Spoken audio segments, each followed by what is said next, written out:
The government says all police forces in England and Wales are to start recording misogyny as hate crime.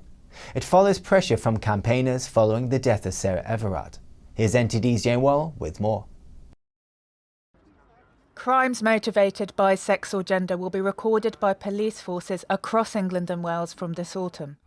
A Home Office minister announced the move during a debate on the domestic abuse bill, saying it will start on an experimental basis.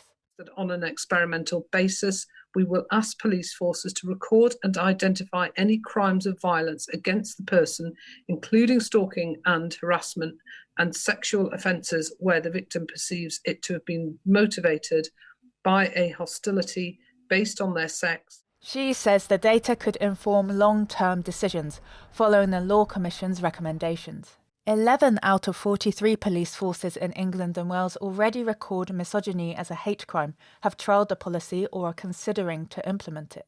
Widening this to all police forces came in response to calls from Labour's Baroness Kennedy of Cradley to make misogyny a hate crime. The Crown Prosecution Service defines hate crime as a range of criminal behaviours where the perpetrator is motivated by hostility or demonstrates hostility towards the victim's disability, race, religion, sexual orientation or transgender identity.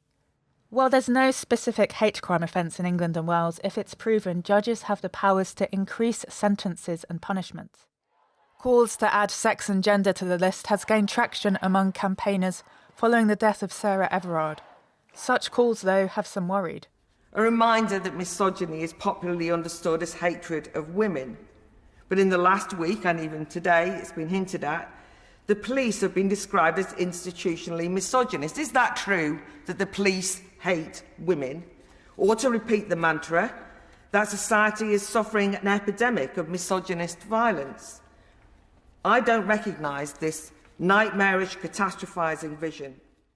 This comes as the Scottish Parliament passed a controversial hate crime bill earlier this month, with critics saying it could have a chilling effect on freedom of expression. Jane Worrell, NTD News, London.